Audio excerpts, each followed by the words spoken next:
Welcome to the Crimeycade podcast. I'm the mad conservative crime fighter, and holy cow, I got a little spot up here. Anyway, wow, been 2 weeks since my last podcast, and it's quite a fun time. And 2 weeks ago, my last edition of the pod, as I get my screen situated here. Carl DeLinden was my guest 2 weeks ago. If you haven't listened into the pod, it has now been, it will be on YouTube very shortly. I haven't moved it over yet, but this was one of my most attended podcasts ever. Of course, he's got his Twitch stream, and he's Twitch streaming as we speak right now, Forest of Wires. Yeah, we talked about his trip to the Galloping Ghost Arcade and what all his elaborate setup, and he's quite the personality on Twitch. So if you haven't watched the pod, recommend you go back and take a look. But that was my most watched pod, I think, so far. And yes, you may be watching me on Twitch, but I'm also now streaming on Facebook as I got over 100 followers, so the live streaming on Facebook is unlocked. And nice to transmit on two different forums other than just Twitch. So, quick rundown of the house highs and world records before I have to tell my little story that I've had quite the adventure the last several weeks, so I've got to tell that story in a bit.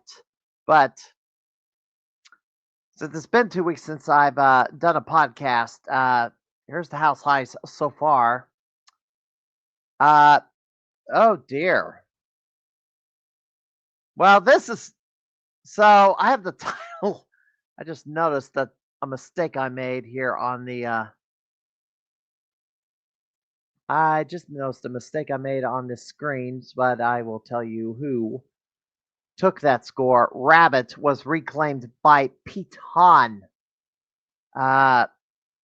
Last week, JP Pitts continues to increase his Power Stone to score little by little every week. He's trying to get it as high as possible, so it is unbeatable. Because he doesn't want to happen that somebody by the name of, I don't know, Derek Lee shows up to the Galloping Ghost and takes the score from him. Because JP Pitts wants to be known as the master of Power Stone or the king of Power Stone. And I gotta get to that in a little bit also. Pete Hahn also retook final blow from Andrew Awasco. Jamie Tibbetts took us, send something striker. Gosh, I can't even. Sengeki Striker, which I believe was a T20 game. Tracy Gleave. Actually, you know what? I made another mistake here. Tracy Gleave took the house high for Black Widow. That score is higher than that. It's now 567,000. So she took that score, or raced it higher, raced the bar. Do Run, which was a game I grinded on the last time I was up at the Galloping Ghost Arcade, and Andrew Awasco barely beat it by 7,000 points. Next time I get up there, I'll be back on that game. So this game right here, I'm not going to pronounce the name, but it's also known in English as Wolf and Cub. That score is not accurate either. Ed Palentic took that today, or took it yesterday, with a new score of 31,500. So that score went up. Pete Hahn also took Zero Wing as of today, actually. So congratulations to Pete Hahn. But there's more. And another mistake I made. My gosh, it's always a rush before podcast time, and I don't always catch my errors. But the house high for Trog went way up. I'm looking for the name of the person who took that. That would be Jesse Thornock. Clips 33 million on Trog. That's kind of like Pac-Man meets dinosaurs. Anyway, Puri Rula. So they're now entering scores for that game that they've corrected the dip switch settings. Andrew Wasco sets the initial bar at just under 69,000. Kevin Williamson raised the bar on Purio, 733,000. Jeff Lucas, as of yesterday, raised the score on Turkey Duck by 263,000. Kevin Williamson raised the bar on Mace, 8,700 on that. Tracy Gleave ran up 591,000 on New Zealand Story. That is the highest score that's been achieved on that game. That was done at the Headless Horseman. Right now, so Tracy did put a score on this game over at the Galloping Ghost, but it was less than this. Tony DeRose took that score from Tracy at the Galloping Ghost, but right now, the bar is 591 set at the Headless Horseman Arcade. And one other thing that I kind of overlooked, and I kind of want to highlight this. Paul Bega Retroman Tessie has beaten the world record on the Donkey Kong Country competition cartridge, 5,973 back in July. He's been gunning for that score for quite some time. He's been trying to get that up from the previous mark. He has the world records on the other classic Nintendo competition cartridges, the Nintendo World Championships, the Nintendo Campus Challenge that I won back in 91. I believe he has Campus Challenge 92 and Powerfest 94. So congratulations to Paul Tessie. All right, now I think I'm going to tell my story because before I bring in my guest, because yes, Crimey on the run. I've been on the run. It's been the month of August has been a wild ride for me. Obviously, the Galloping Ghost Arcade has its anniversary the second week of August, leading off with T20. The ceremonies for the new Gamer of the Year were on a Wednesday, so it was a separate trip up to Chicago in the middle of the week, one-day drive, and go back home. So those two trips were scheduled.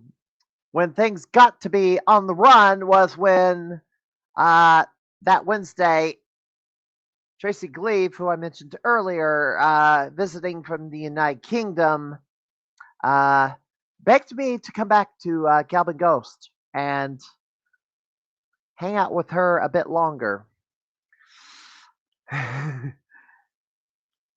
So I was kind of because I was kind of exhausted having to run up to Chicago twice in 1 week and getting back to work and then running the hardships at work because I'm IT technical support, the second tier of it. And our ticket queue is, 1,100 tickets. It was a few weeks ago, 2,400 over that.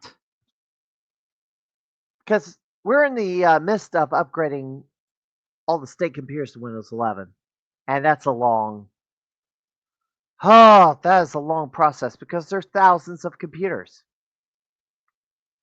Well, things have not always gone smoothly with these upgrades because, computers, you can't spell crash without Bill Gates. So, a little bit of hardship.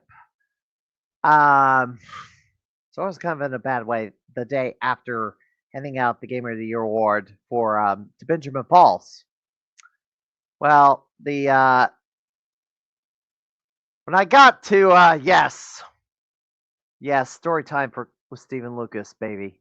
Yes. Once I had my interview, I mean, this was right before I had my interview with Blaine Phelps, who ran the Campus Challenge back in 1991, and we just lost our guest. Crap. I hope he doesn't have too many connection problems, but we'll get him. Hopefully, he'll get back in here relatively quickly. Um,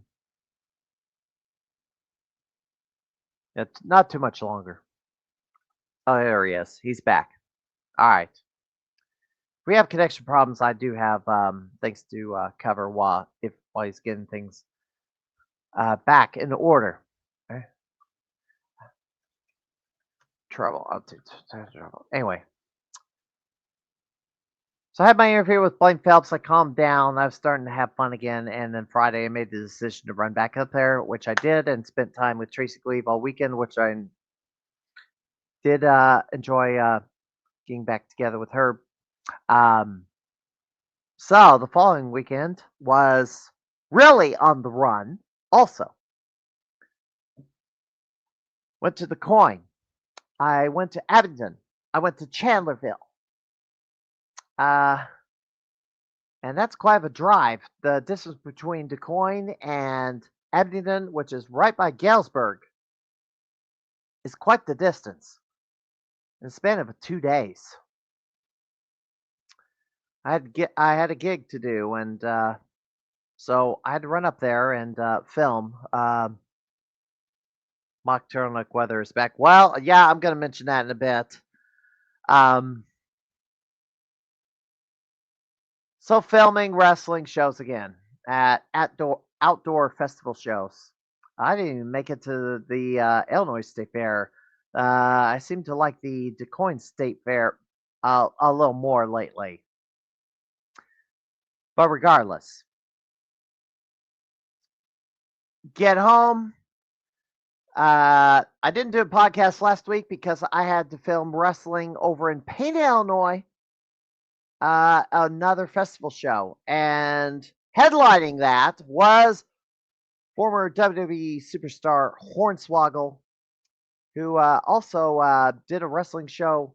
He put on a wrestling show at the Midwest Gaming Classic, bringing ACW Wisconsin back over there after a couple of years.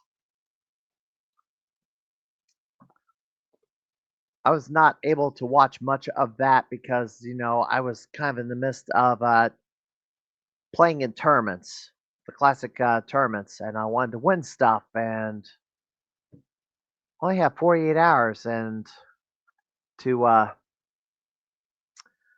play as much as you can and see as much as you can and talk with the various patrons at the Midwest Gaming Classic. So, painting in the books, and then we head into Labor Day weekend. Saturday afternoon, I was supposed to run. Saturday afternoon, I have some tests to do, and my Prius decides to not start. It's dead. Oh, the battery's charged. The engine just did not want to start. And I racked up about 3,000 miles on that Prius. In VG Pro 2 died, yes. VG Pro 2 died, yes. Also, VG Pro 1 also was not wanting to start either, even after charging the battery. Yeah. Yes. That was not how I wanted to start the Labor Day weekend, is having two cars out of commission. But I had a gig to do in the Coin again. I had to go back to the Coin State Fair to film on Sunday and Monday. So I had to borrow a van to drive down to the Coin. And I spent the weekend at my dad's house.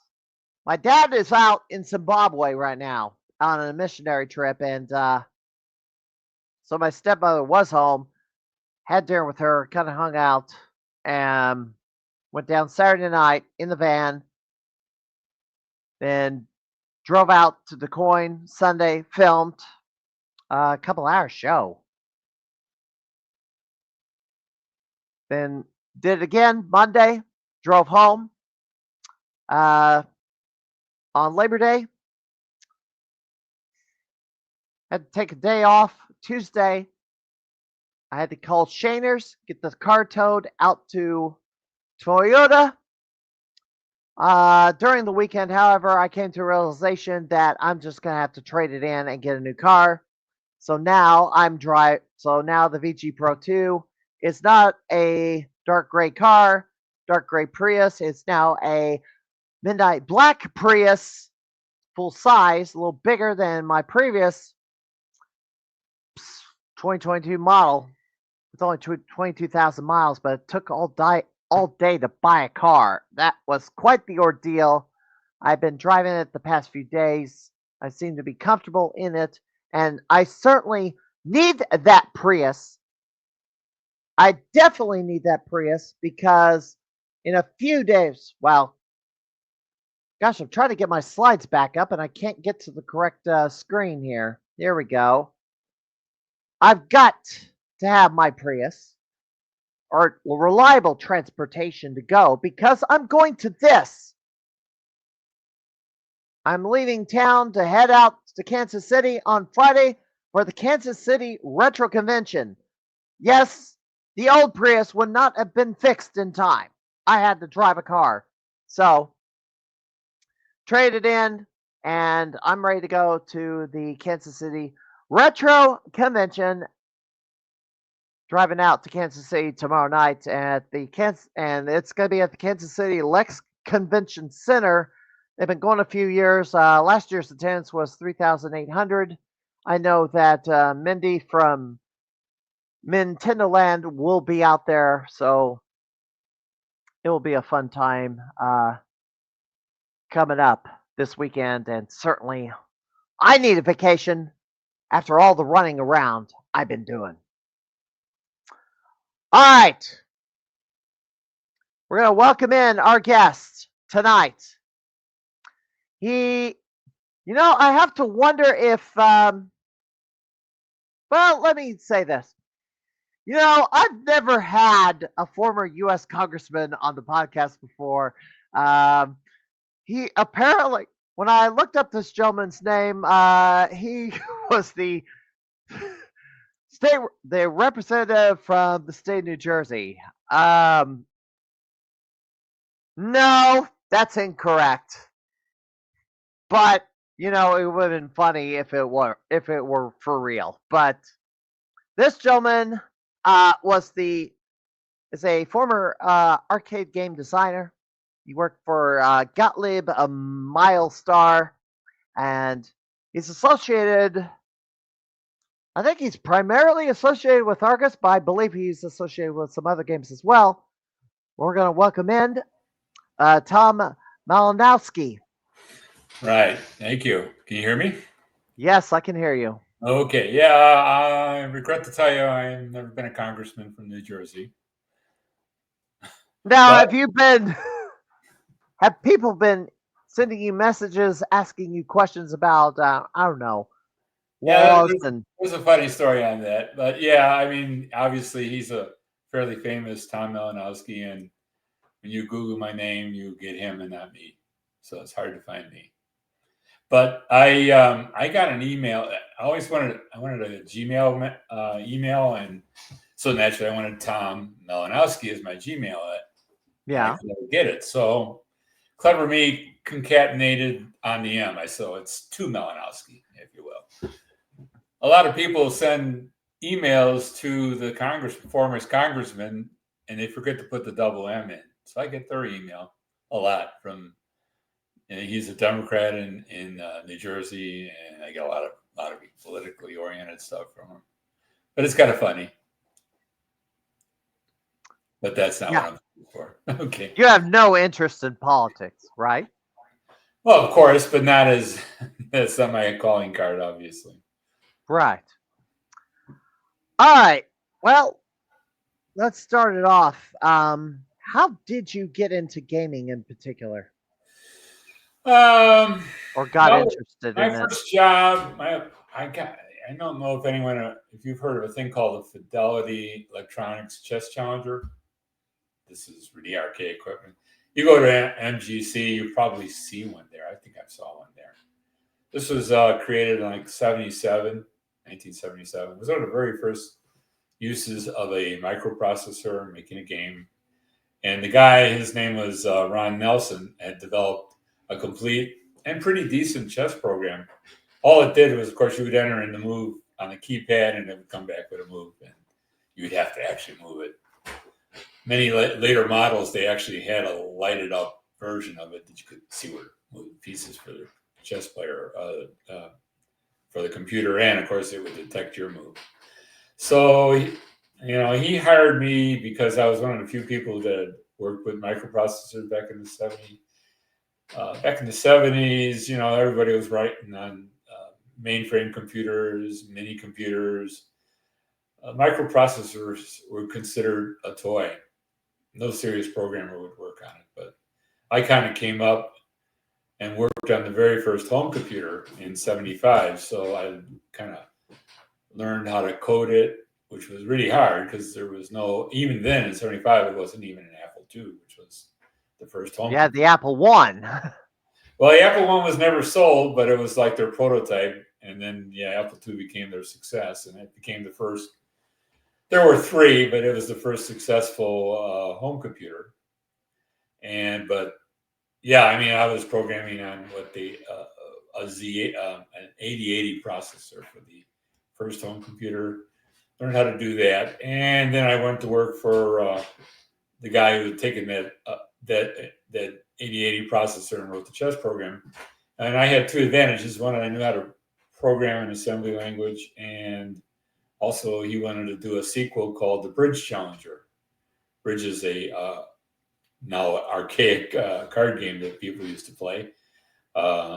And he wanted to, have the computer help you play the card game. Because one of the big problems with Bridge is you got to have 4 dedicated players. So if we could provide 1, 2, or 3 players, you wouldn't have to get your friends together to play it. If you can do it, great. But if you can't, that's the only way to do it. Although there is an Activision Atari 2600 cartridge called Bridge. Bridge, yeah. And you can do it online, of course, now. But back then, So it was a good sequel. But the biggest problem was, of course, how do you get the computer? Again, it can't read, and all it's got is a keyboard and LED display. How do you get the computer to know what cards you have? And so we actually printed up, we built the first optical scanner before there was ever optical scanners in stores, and had optical scanning bars on the cards, and you deal out all the 4 players. Let's say you're playing by yourself, and you'd have to scan the 3 other players through the optical scanner, and then it could play the 3 and bid the 3, and that's what we worked on. We had actually had somebody write a bidding program who came from Paris. He was an Englishman who lived in Paris, and he had written a bidding program, and I wrote the playing program for the Bridge Challenger. So I guess as you want to get to the important thing, which is arcades. Gottlieb was a famous pinball manufacturer in, let's say, 1980, 60 years at that point, and they wanted to join this thing. We'd all seen at that point Asteroids and Space Invaders, and I think it was just before Pac-Man came out, and they wanted to get into that industry that was booming. So they initially bought 2 arcade games from Japan, One was New York, New York, and I think the other one was Juno or something. Juno first? I think so, or it was another one. I don't know. I remember seeing New Juno York, New first York came out in, I believe, later. 84. Okay, So this would be a Doc Mac thing. He knew the other one. I remember seeing New York, New York when we got hired. But these two people at Gottlieb that were the managers or VP and a manager wanted them to do in-house development. They didn't in Japan. Most of them were pretty bad. I mean, New York, if you ever saw it, was pretty bad. Oh, there you go. As you can see, a nice Statue of Liberty and a bunch of flying rockets, flying saucers and such. Right. there's these little pinwheels that pop up. I did see this game back in the day. I know Galloping Ghost does not have this on the arcade floor. I don't know anybody in the Chicago area that does. I don't believe anybody does. Yeah, it's probably more obscure than even my game. But the vice president was Howie Rubin. He knew the pinball industry, and his engineering expert person was Ron Waxman.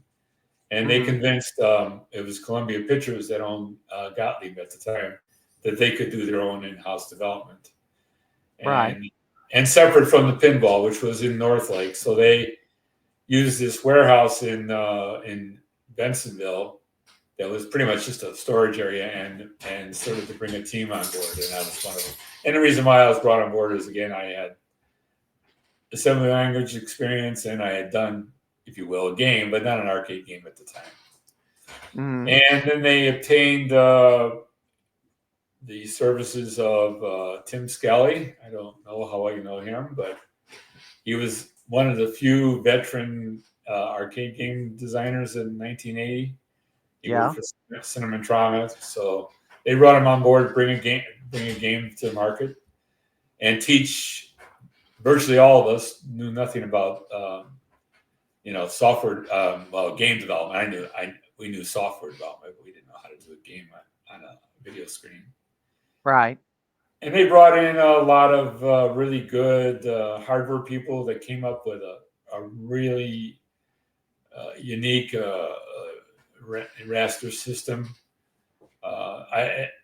Many people today would not believe it, but back in 1980, there were no operating systems, and there was no high-level code, high-level code system. Microsoft was, I guess, an infant at that time, or in its infancy, and Bill Gates was like trying to write his first, I don't know, disk operating system. Yeah, actually he bought it. Many people don't know that. Like when I was working at the Fidelity for the Bridge Challenger, we were working on a system called CPM, which was very similar to DOS. And Bill Gates went out there and bought it from him, and of course enhanced it and made it his DOS system. Yeah. But even then, there was no platform for DOS.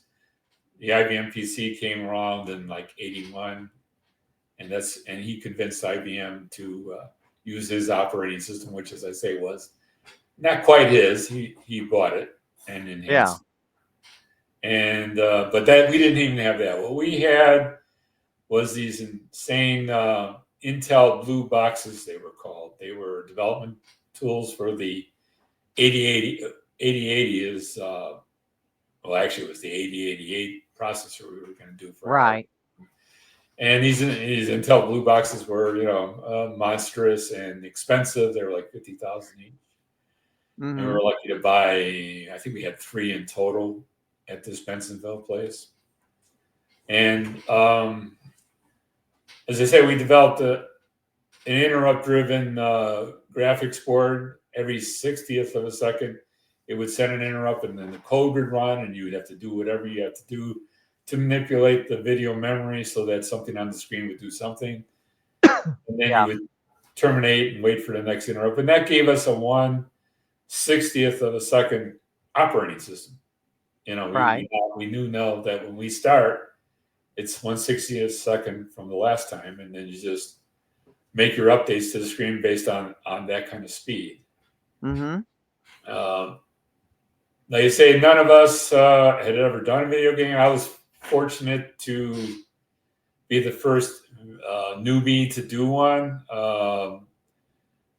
Tim Skelly was kind of a genius in his way. A Right. person who was not, he knew how to do this. He knew how to do what I did, which is assembly language. He was an artist, and he was a game designer.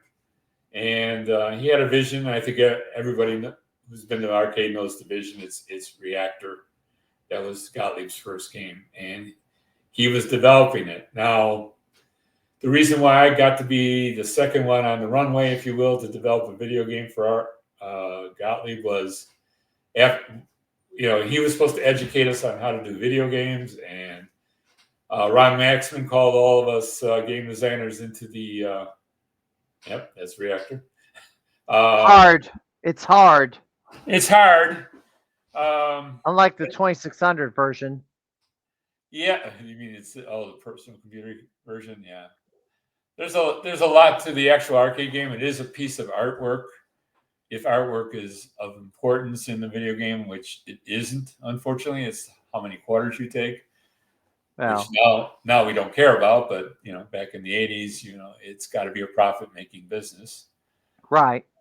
And I think this game was a little over the heads of the 13-year-olds that were playing it, though it was an artistically brilliant game. There's the trackball. You're running a trackball and trying to bump enemies, the sparks and stuff, into the walls and make them explode, or the parts. Right, yeah, it was supposed to be a nuclear reactor, as I understand. And you're not supposed to bump the wall either, and if you bump it, you're dead. So we're in a meeting. Ron Maxman wanted a good idea, some good ideas for a game. I think it was like 5 of us programmers. I wouldn't call us game designers, and I don't think any of us had any ideas, to be honest with you. So I'm sitting there saying, "Oh, gee, I had just seen this the sequel to Superman 2." Yeah.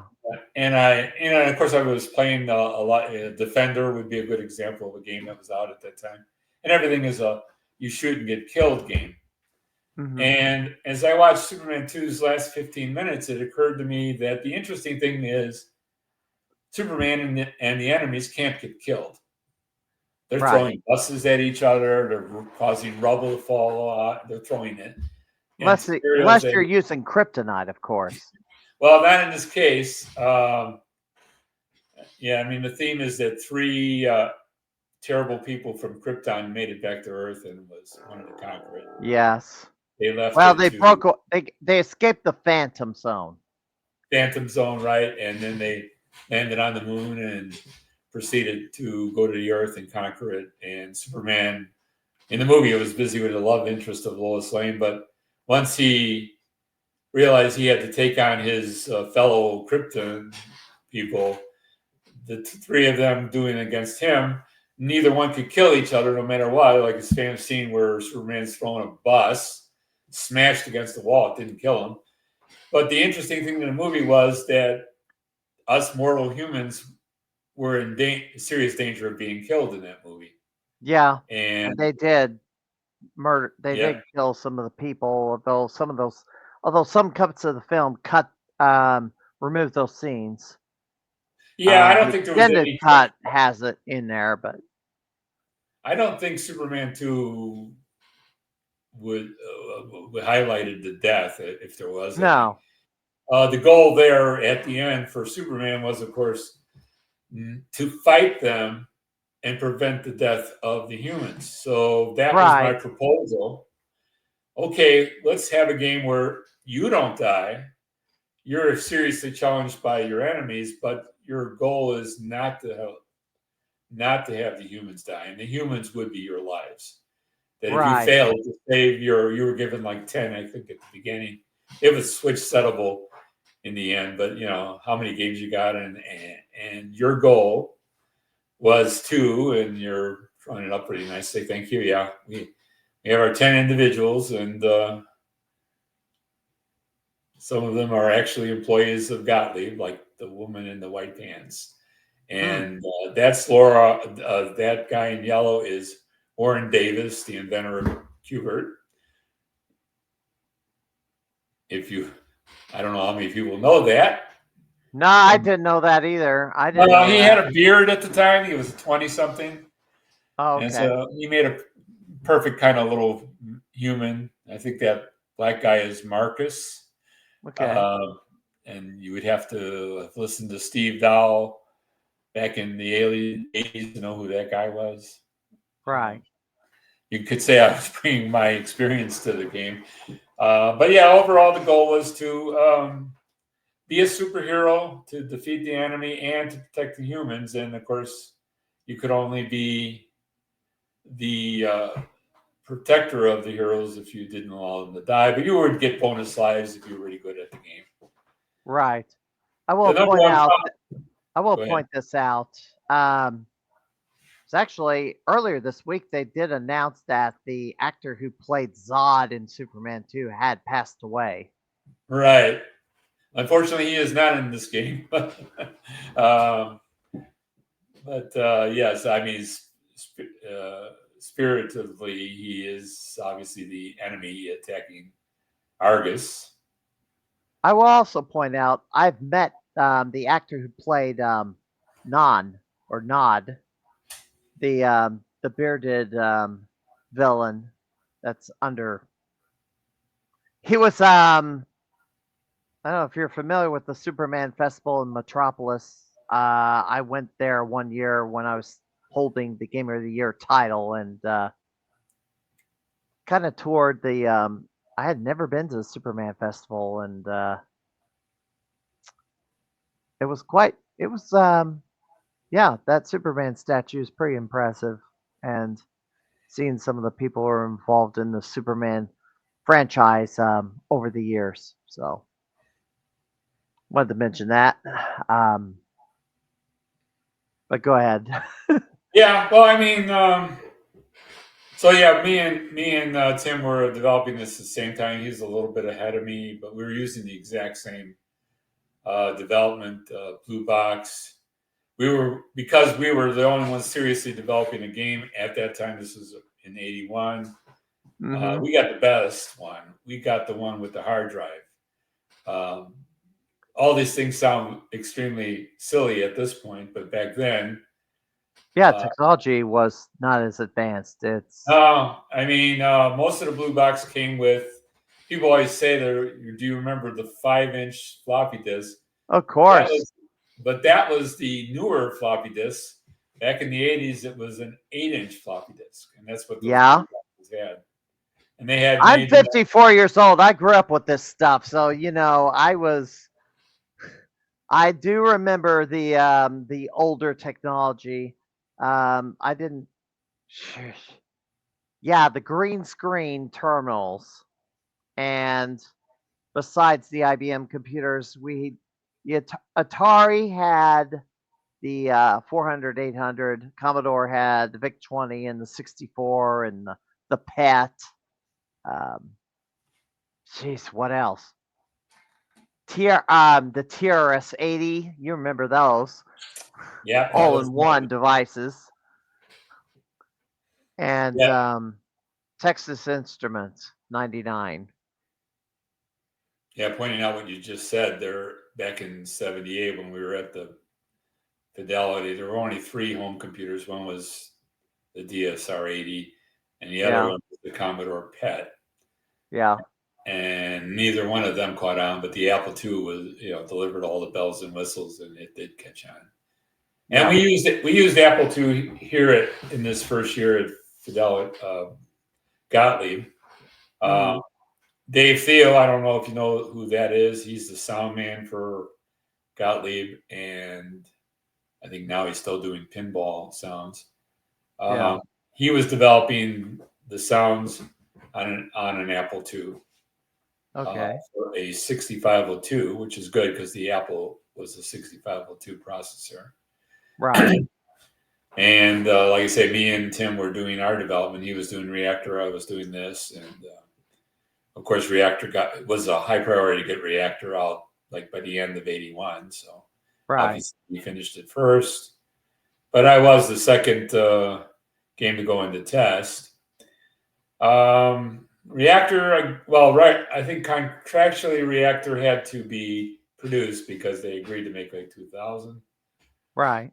This thing didn't test well, and the main reason I think is the mentality of the game in the '80s, which is you must come up with a way to challenge somebody and kill them off, at least initially, quickly for the Yeah. quarter. And the reaction of the 13-year-old boy at the time was either this was stupid or it was a lot of fun. I mean, I think there's a guy at Galloping Ghost who's like the expert on this game. He loves this game. He calls this his favorite game. I And believe the guy's name is Mike. yeah, Gosh, Mike V. I'm not even gonna try to pronounce his last name. He's a force to be reckoned with at the Pinball Expo. I'll tell you that because I've tried to It's do his a career. one-on-one at Pinball Expo and lost multiple times. I'll get him someday. So. Yep, but Anyway. he loved this game when it was in test. He was like a teenage boy at the time, obviously. Yep. Always disappointed it was never made. And the problem is he was so good at it and he liked it, and you would be playing it for 5 minutes, and that is, the arcade owners see no value in a person who gets to play 5 minutes for a quarter. I want to say something. I mean, if you think about all the games that was. So, I just looked up the game. Yeah, it's been a cower, I think, but he is not the house high holder on Argus anymore. It is Andrew Wasco, two-time Gamer of the Year, and he's got 415K on this title. So he beat Mike's score. So he's got to come back at some point and retake that. That's a pinball game? No, Argus. Oh, okay. I'm sorry. Andrew Wasco has beat Mike's score for Argus. So he's a house high holder at Galloping Ghost now, or world record holder.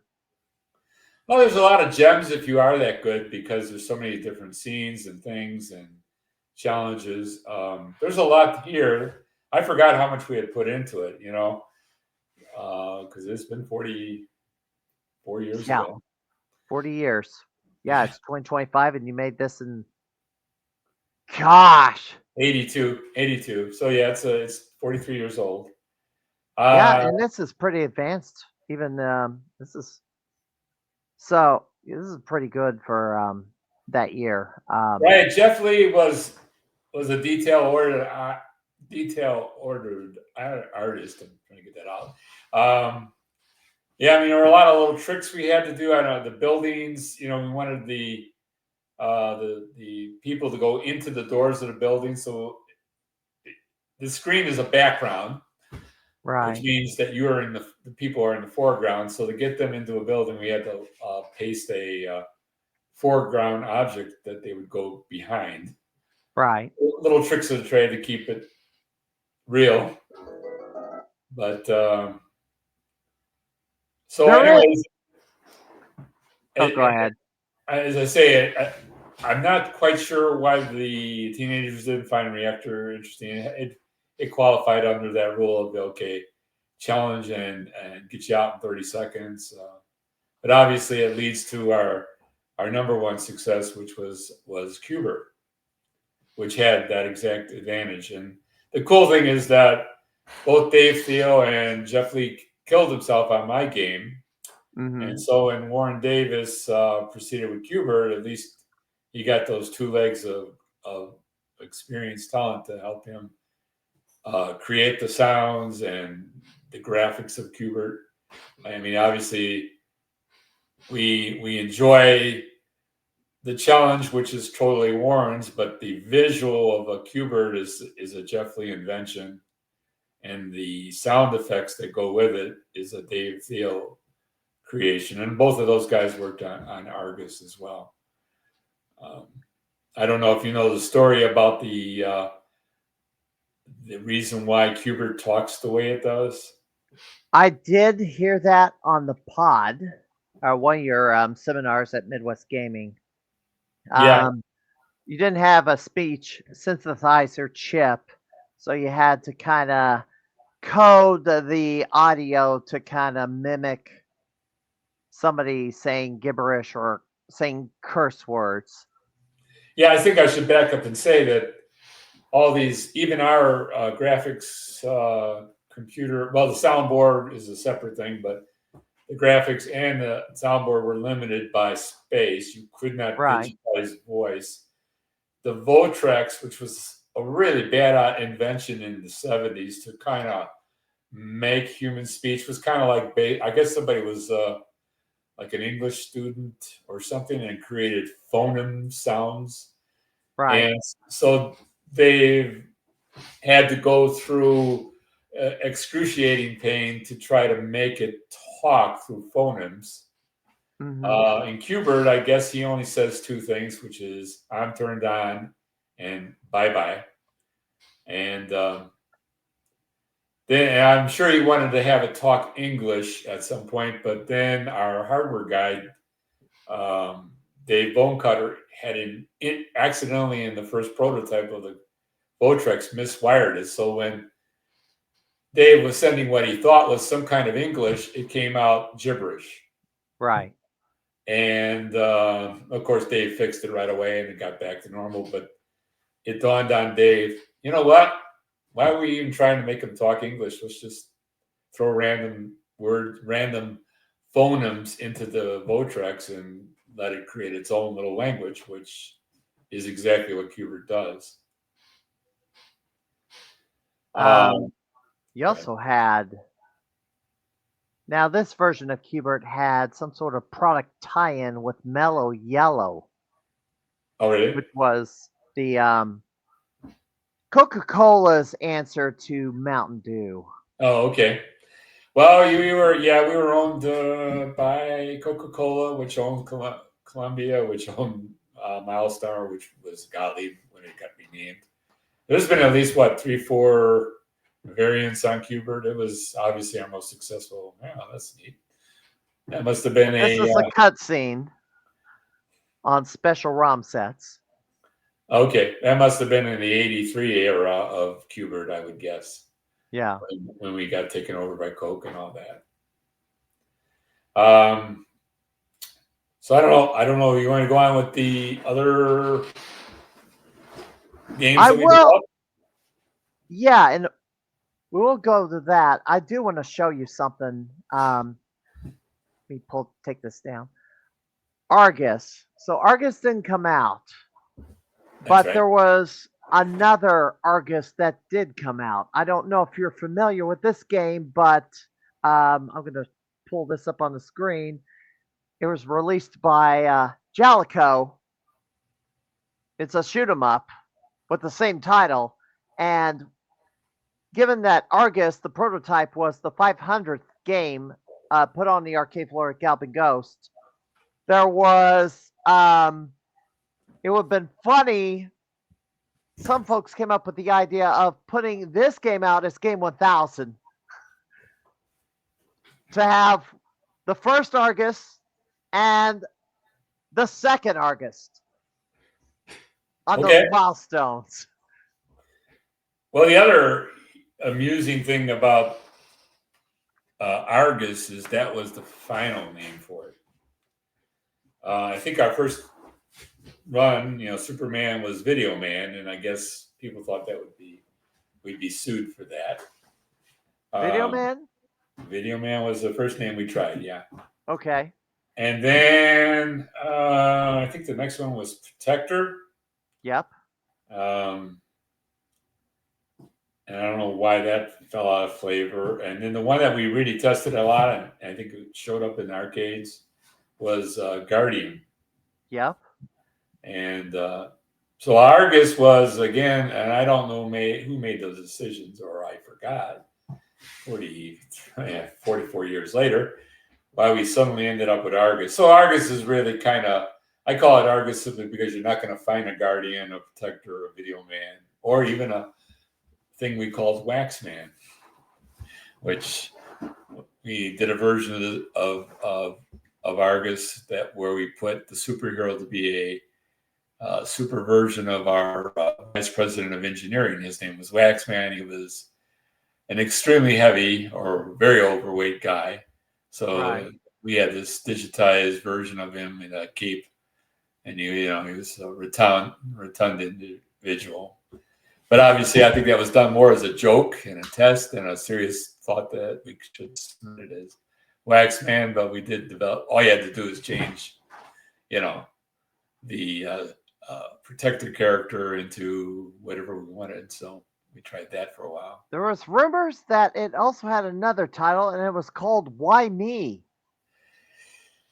Yeah, I don't know if that ever actually was a title, but yeah, maybe. I know it's on the side art of the cabinet. Yeah, that was Howie Rubin's name. Thought. I think he thought about it. Maybe we even tried it temporarily, but I don't think anyone thought it was a good title. I do know that Howie Rubin was always disappointed that we'll call it Argus didn't succeed. I remember he came back to me like 10 years later and tried to get a home version of it for the home units, but we could never find a good copy.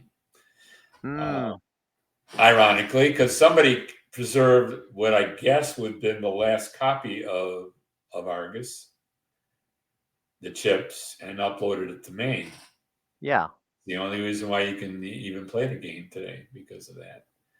I mean, from my perspective, when they said, "Oh, it's over, throw it out," I thought it went into the bit bucket, and all a year's worth of work went into the bit bucket. But whoever, probably somebody in the field that put it into a field test, had the wisdom to save the chips. And thanks to him, and all the chips, the sound chips as well as the game chips, and because of it, Maine was able to restore it back to, or at least keep it in the world as opposed to being gone forever. The real star of the show has arrived, and he has crashed the pod. Okay. Yeah, he's been real needy of late, and well, been at my feet, crying out the wazoo, wanting this, that, and the other, and now he was gonna make an appearance sooner or later. Now he has, so anyway. Well, the last thing I did for, at that time we were called Mylstar, or as the employees called it, Rat's Line. Brett's Line. Yeah, spelled Mylstar backwards. Oh, okay.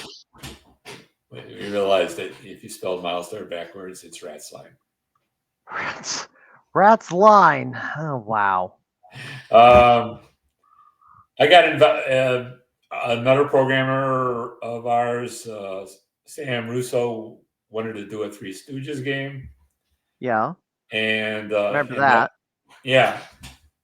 And yeah, he was quite a fan of it. And he even had to go through an interview with the owners, the air owners of the Three Stooges to be allowed to program it. And I guess he convinced him that he knew enough Stooges trivia to write the code. Mm-hmm. And it was a good idea. But the big thing, of course, was we needed their voices. Yes. And again, I want to, even back in, I think that was 82, 83, we finally got rid of the Voltrex, which would have done nothing but make robot sounds if we were that lucky. Right. And we got something close to like digital sound. It was compressed, but it was, if you could record your voice, if you do it fairly dramatically, and you could get your voice to come out of a computer. This was again, going back to Dave Bonecutter, he created the new soundboard with this digitized thing, man. And I got involved in that. Part of it was to get the compression, because as again, in truth, whether it was the sound card or the video card, you had exactly 65K to put your RAM and your ROM in. Right. And we're sitting here in the days where your phone has gigabytes. You cannot imagine that. I mean, now you can have old movies running on your iPhone, but with I no. was thinking the voices were captured from some of the Stooges shorts, but come to find out they had someone record these. Well, again, the heirs of the Stooges, because this again was early '80s, and they were all dead by that point. Except for Yeah, Curly Joe DeRita. I think he was yeah, I the mean, he was the all, last to go. yeah, but yeah, I mean, but everybody loved Curly. I don't think they would have wanted Dorita to be the in the Stooge game. So they had a guy who did cartoons in the '70s, and I think there was a Stooge cartoon, Yeah, there was, and the and he did all the voice. bizarrely made Bionic Stooges. I Okay, remember that as a kid. I don't, but It was bizarre. It was like the Stooges' arms were just extending like several feet out on these metal tubes and stuff for their hands. It's like they transform from their alter egos into these superhero. I guess it was some sort of take on the $6 million man if the Stooges had a marriage, or I guess were crossed with him. so he was able to do all three of the classic Stooges, Moe, Larry, and Curly, the original Hmm. Curly. And he does it. He did them fairly well. I mean, but again, we go back to the compression issue. The Stooge family, or the Stooge family, I guess is the way to phrase the errors. Had him fly out to Chicago. We booked a sound stage or sound studio. Hmm. And he's used to high quality audio tapes, and we're trying to bring it into an extremely compressed video. And it Hmm. was a challenge because he would want to talk like he did in the cartoons, but we had to kind of slow him down, and he was pretty good. I mean, he was professional about it. We spent an I'm hour gonna throw this up here. You wanted to know what teaching the him. bionic. Oh, good. This is the Bionic Stooges, or the Robotic Stooges. And probably the credit for the audio is him. This is from the '70s. Hmm. Yeah, it would be authorized by the Stooge family, and he was the authorized uh, voice for all the Stooges. And so we sat in a studio for an hour. We all those phrases. I think there were like 20 or 30 Hmm. that we wanted the Stooges to say in the game, and we had to get him through the digitizing process to get it to work on this new soundboard. And so anyone who listens to him and says, "Well, the sound is crappy," it should be appreciated that it was the best we could do in '82. Hmm. And that they do sound like the Stooges is probably our greatest accomplishment of that moment. But yeah, I was very proud of it, but mostly because I had to really even beyond even how it digitized the voice was rather large, Hmm. and I had to compress it even more um, into the chip, and then we'd uncompress it when we wanted to play the voice. Right. And like I say, everything by today's comparison seems extremely primitive, but at least, hey, there's we were in '82, doing cutting edge stuff. And I guess that's the limit of what I did for. So I did for Gottlieb was my baby, which was Argus, and helping Sam Russo having a vocal stooge playing this game. And were you involved in any other games? No, I actually wanted. So I always liked asteroids, and I kind of proposed that we do a more realistic version of asteroids, but Howie didn't think that we should, reinvent the wheel there. So he kind of discouraged me from pursuing that thing.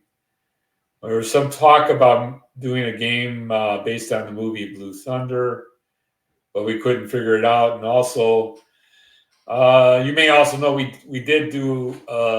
I did not, but our two software guys did a video game based on the movie Crawl. Right. And ironically, the movie Crawl is probably forgotten, but the game Crawl is pretty good. These two programmers spent the same amount of time I did on Argus, almost a year developing Crawl. But fortunately, they were given enough heads up on Crawl that their game could come out at the time of Crawl. But unfortunately, the movie was a bomb. Is it a cult classic now, though? Is there a movie Crawl? Is it a Crawl No. classic? Is it a cult? Is it now a cult classic? The movie, possibly. Yes. I've never met a cult member, but okay. Well, that's a terminology where a movie becomes popular well after it's been released and ended up in home video. It's like there are certain films that weren't popular back in the day, but they are now. People will watch them over and over. Yeah, I think Lord of the Rings probably outdoes Crawl for this mystic adventure, but yeah. I know there was the arcade game, there was an Atari 2600 version. There was also a Kroll pinball machine which showed up at the Pinball Expo one year. There was only 10 of them made. There was a pinball table inside the machine that could only be viewed through, let's say, a specialized window. Well, as you can see, I think when we were tasked, and I wasn't tasked with these our two programmers, Chris and don't know the second name, that worked on Crawl, were tasked with this video game. I believe that obviously the pinball division, which was over in North Lake, was tasked with doing a pinball variant, and probably for the same reason that the movie was basically unsuccessful. There was no reason to build a pinball if there was no tie-in. So that's probably what you're seeing is one of the limited edition Crawl pinballs. Yeah, there was only 10 that were built. One fell out of the back of a truck on the interstate and was destroyed. That little bit of knowledge I know. I don't know where you would go to play a Kroll today. I did get to play it when they brought it to them this one. Doc hasn't obtained one? Doc could have got it when it came up for sale, although I didn't think he wanted to plunk down $10,000 or however much it was at the time, but I don't know. There might be. It was sold. It was not sold to Doc back. I know that much. So he does. I thought he was the number one fan of Gottlieb, but okay. I don't know if he. Well, I don't know if he's got everything Gottlieb. I mean, we're talking Galloping Ghost Pinball versus the arcade floor.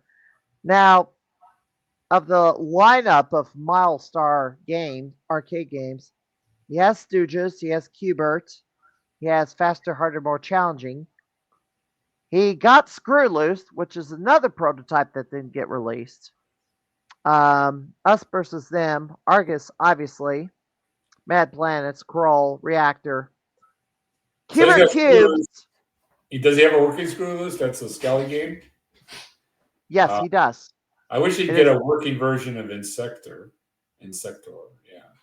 Insector X? No, Insector. Skelly had 3 game contract with Gottlieb. And Reactor was 1, Insector was 2, and Screw Loose was 3. Okay. They're all amazingly creative. I mean, I think I always think of Skelly as kind of the Van Gogh of the arcade industry. His stuff is worthy of play in this retro era far more than... Oh, I found it. So this is Insector. I know for a fact that Galloping Ghost does not have this on the arcade floor. If it's in the vault, I would not be privy to that information as Doc Mac keeps that. Um, Place his cards close to the chest. So, Yep. but there it is. Yep. Yeah, the bugs. I see you're in the attract mode. The bugs were very interesting. I only seen it once. I've never seen this. Yeah. But again, the most amazing thing about Skelly, in addition to being a really good programmer, I don't know if I went into the complications of doing an arcade game in the 80s. I don't know if you want to know that, but Go ahead, because I grew up I'm a child of the '80s. I think that is kind of information that I'd like to yeah, I mean, learn about, being that I'm now a grown adult, and it gives me kind of a little more appreciation for what you had to deal with back then. yeah, and that's why I consider him a genius, and I'll tell you why. Of course, all right, I knew how to code. I had a good baseline of how to put together assembly language code and that kind of stuff. But I had no clue at all how to do angular motion on a screen. Mm-hmm. Okay. Any good mathematician will tell you, well, you got to know trigonometry. Yeah, I had to take trigonometry. I Well, you certainly got to know did. how to apply trigonometry to do movement on two-dimensional movement on a screen. Right. The microprocessor was incapable of even doing much. I don't even think it could do division. It could do obviously addition, subtraction, multiple addition, multiplication. I think it could do division, but it would be, integer. You understand the idea? I've never seen a calculator that didn't do division, even back in the Yeah, 70s. except we're not a calculator, microprocessor. Whenever even the most primitive calculator has a lot of software in front, right? Yeah. But we didn't have any kind of math chip, and certainly no math functions. I told you we didn't even have an operating system. The genius of Skelly, when he came in '81 doing his reactor, is, of course, must have done this at Cinematronics, is, okay, you don't have trigonomic functions, so instead you do table lookup. Right. So basically, and he created his own world too in that. And whereas we think of a circle as being 360 degrees, well, keeping it in the binary world, he made the first 90 degrees 0 to 255, the second 0 to 255, the third to 0 to 265, and the fourth, and then the higher byte would be the quadrant 0, 1, 2, 3, 4, and no 4, 1, 2, 3. So that was kind of brilliant. And so basically, you would say, okay, I'm at certain XY position. I'm on this course, and I'm traveling this fast. And so you would say, I'm here, present it to his utility that he developed, and it would do a table lookup and say, okay, now you're there.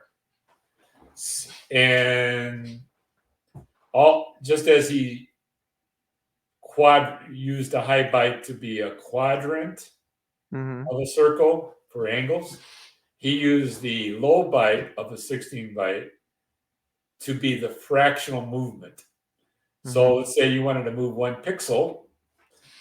So yeah, go from 1 to 2, but that's the high byte. So you would actually have to move up to 250 values in the low byte to move 1 pixel. So that would allow you to have a velocity that was extremely slow or as fast as you want. And he worked both ends of it. I mean, a lookup table to say, okay, I'm in this position, I'm going on this course for this velocity, and it would tell you where to put it on the screen. And then, of course, the reverse is I have 2 objects on the screen at 2 different places. What is the angle between them, and what is the distance or the velocity, if you want to put it that way? So that was all invaluable to me. It's like, okay, with those libraries, I could build a game system. And so I don't think Skelly uses a game system. I think he kind of did it in the fly in all his games.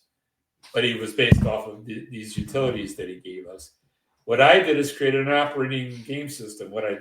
So you had an object, and part of that object would be, of course, the XY velocity and such, and then also animation. So Okay. I would tell it, okay, at a certain pace, and again, you remember we have our 1/60th of a second. At a Right. certain pace, you would change to this animation. And usually they were in order. Fortunately, Jeff put them in order. So, like when you see those people walking on the screen, there's like 4 or 5 animations to make them look like they're walking. And that's how I would never have to think about it. I'd put a human on the bottom, tell it it's going to walk that way, that course across the bottom, and let the operating system move the legs, move the Right. object, and it looked like it was walking. And for Right. Argus, for example, it didn't have that kind of mechanism. It had an angular mechanism. Okay, if you're flying towards the upper corner, you're going to show this picture, and you're flying up, you're going to show this picture. So it worked Mm-hmm. both ways. And again, both of them were automatic. I didn't have to, think I'm heading up the screen. I have to show this view of Argus. Right. So I don't think that Tim did that, but then, like I say, once he answered the biggest problem I had, which is, okay, how do you move on the screen? I did the rest for the operating system. And in the process, if you watch Argus, you're watching sometimes 30 or 40 different things going on, of which I'm Right. not thinking about any of them because I've kind of set in their little definition what they're supposed to do, where they're supposed to go, and what kills them. So Right. a lot of the things that happen in Argus happen automatically, and then you just set the gameplay from there. It's too bad it never got Yeah. to used again, but I put the time There's a in lot front to going make sure on. that I. the I. next would I be there. think it's unfortunate that it didn't play test well, but sheesh, I'm seeing Yeah, well, I always all say that sorts it's of like making games a that get movie. discovered over time, and it's like, where was this? Where was this? Where was this? Well, I say it's like making a movie. Yeah. The director and the producer think they have the next Star Wars, and maybe it's the next Crawl. I'm sure the directors of Crawl were very disappointed that it wasn't the next Star Wars. Or Ishtar. I'd rather call it. Yeah. Every producer director thinks they got themselves a mega hit, so we did too. I mean, they say Howie Rubin never gave up on Argus, but the 13-year-old boys did. And Well, again, maybe. the arcade owners, you got to understand it. They're buying a quarter producing machine. Yeah. They're spending And $3,000-$4,000. There better be a 12,000 quarters at least before it breaks even. right. And some of these games get converted to other games. Right. Right. And there's a lot of cubers that got converted into a whole slew of different games. And I have a Cubert cabinet that has Matt Mania in it. The only obviously, the only other hit of Gottlieb was the Mach 3. I wish I was involved in that. I wasn't. The big trick was to get our graphics board to interface to a one of those video Laserdisc. laser Yeah. discs that don't exist anymore, but they're basically like DVDs. Yeah, that's funny. It was kind of, they wanted to advance the appearance of the gameplay, and the technology back then wasn't advanced enough to, let's say, produce full motion video just using the computer, but um, not using any other medium other than code or whatever. So they had, yes, It's basically video game graphics overlaid over top of video. Unfortunately, those video disc players didn't last. I think there's a lot of them that broke down, and those Mach 3s got converted to other games. I know Data East did something clever where they created a separate. They had Cobra Command, which was a Laserdisc game, and then they created a video game Cobra Command, so they could just swap the board out, but it'd still be called Cobra Command. Yeah. And thankfully, now there's these Dexter boards that play MP4 video files and made it work with the arcade boards. So you could play the Laserdisc games as they were intended, although kind of in a slightly different format. I wonder if they can do that with that game, Mach 3. I believe so. Galloping Ghost, I believe, their Mach 3 is hooked up to a Dexter board, Okay, good. and it is playable. 'Cause, yeah, the laser discs are long gone. Yeah. There's ones around, but you don't want to. If you're putting them on the arcade floor where the general public can play them, you probably don't want to use the actual Laserdisc player. You want to use a Dexter board because these games are up like 12. Well, Galloping Ghosts are open from 11 to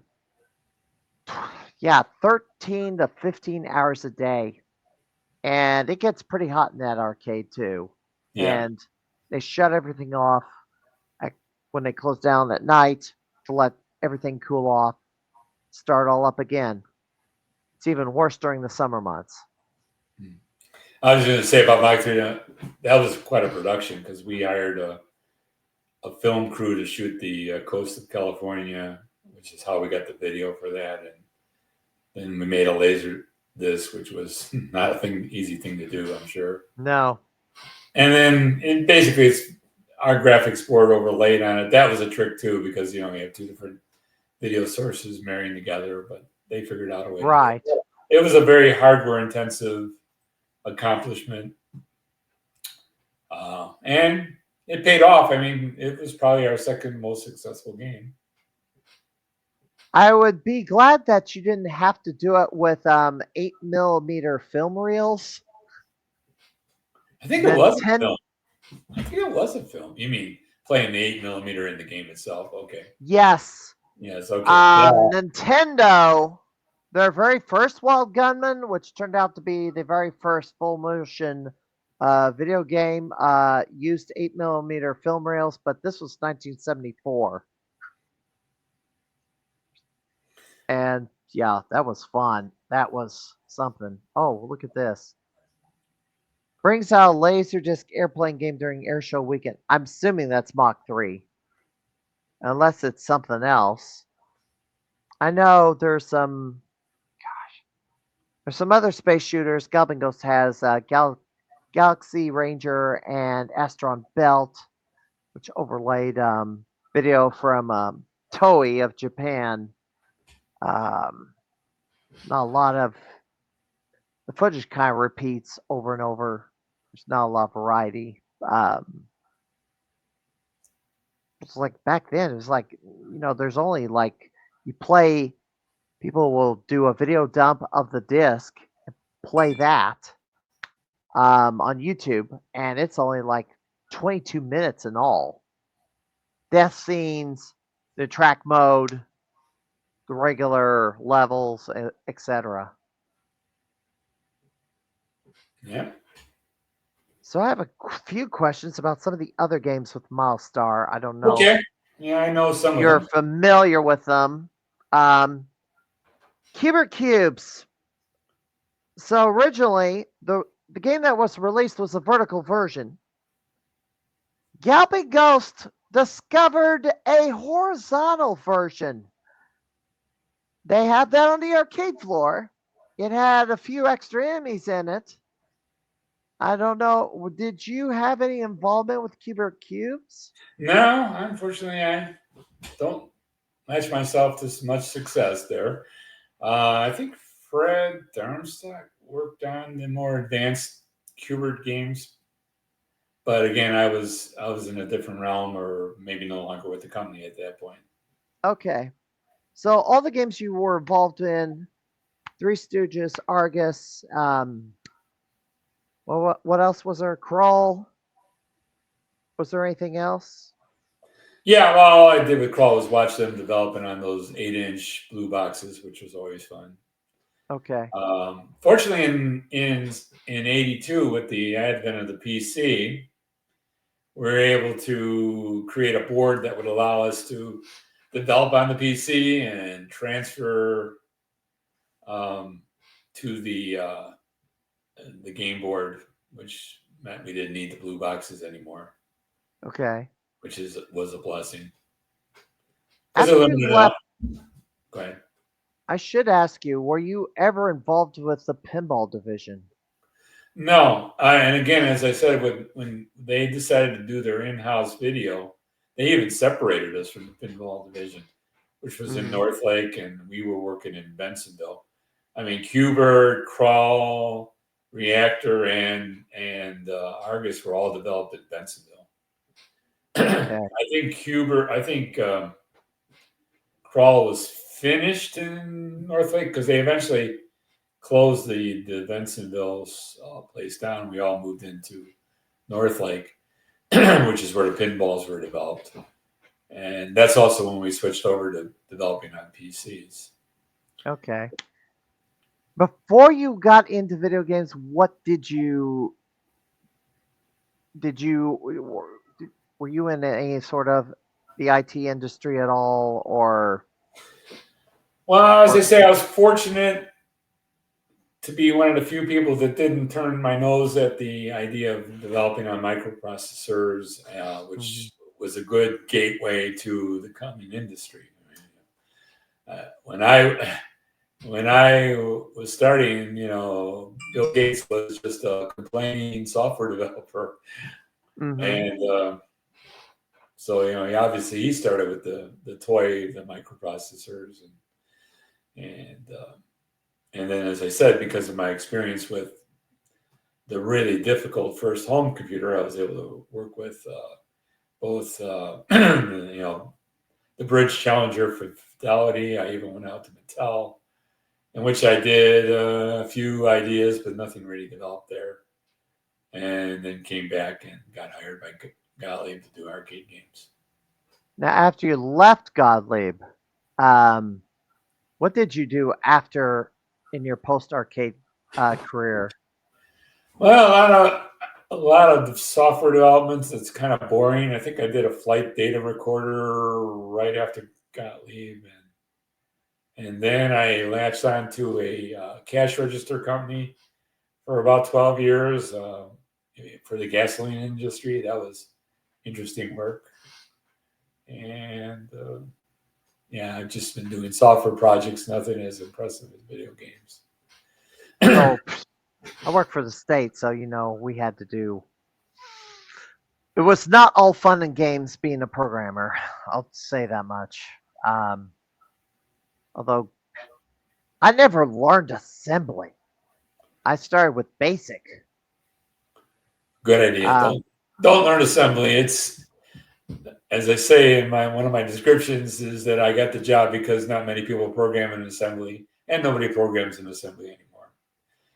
You know, not that we know of. I know for a no, you'd fact have to be that. crazy. You'd have to be really crazy to do it. I mean, I could do it, but why would you? I mean, you got C sharp. I mean, like talk about Jeff Lee and me. We work. We try to work on a game in Unity, and then, Hmm. it's great. I mean, you got a 3-dimensional universe. All your trigonomic functions are done for you. You just do whatever you just position it. So I will say that there is a very thriving retro community, and people are porting games that were not thought to be portable over to systems like the Atari 2600, somebody managed to port Robotron. I think Champ Games is still porting the old classic arcade games. Mappy, I know Scott Williamson managed to port Star Castle, which was thought to be impossible. Somebody ported Super Mario Brothers to Atari 2600 in some form or fashion. It's someday maybe they'll do Crawl. Wait, they already did Crawl, but they have to do the. Well, it's still a mystery. Version. It's still a mystery into how Maine brought Argus back, because it's highly dependent on the assembly language code. So copy protection, right? No, it's just we were coding to the board that we were developing on. So for whoever did, I guess it's the drivers, and somebody did the obviously for Qbert, because we both use the same system. Yeah. To do that, I mean, they would have to have basically created a hardware and assembly language version of Gottlieb's board to make Maine work, which is amazing. I understand intimately the code I wrote, and the only way they could have get it to work was obviously to create a simulated Gottlieb board for Maine. Same thing with the soundboard. It's that's a 6502 soundboard, and to get that to work again, they had to create a 6502 soundboard for Gottlieb. Pretty amazing. Somebody went to a lot of work there, but maybe it's really easy now to recreate these boards in virtual. I mean, I will kind of disassemble and kind of reverse engineer stuff, and that's how they do it. We are reverse engineer the hardware, true. I don't think anyone will reverse engineer the code. Yeah. Because, when the code comes into the machine, it's just a bunch of numbers. Right. And then you got to get your Intel 8088 or 8088. And then the 286 and the 386 and the 486. Yeah, you get a code reference to figure out. And you got to stay synced, right? And you got to start at the right place, otherwise nothing will make sense. It's because the command, there's a command code and data code, and you got to stay synced. And even if you had created let's say an 88 disassembler, which I've done, it doesn't look like the source code because there's no comments. It makes no sense because you're referencing memory and not an object that you know what it is. This little goofball back here is trying something back here, and I may have to jump out of my chair and kick him out of here in a second if he don't behave, because it looks like he's trying to throw stuff on the floor because I won't get off the computer and end this podcast. Deal with it, boy. I hope it was interesting. Anyways.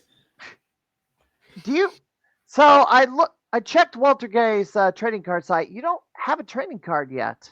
I know Jeff Lee does. Would you like to get a trading card? Oh, sure.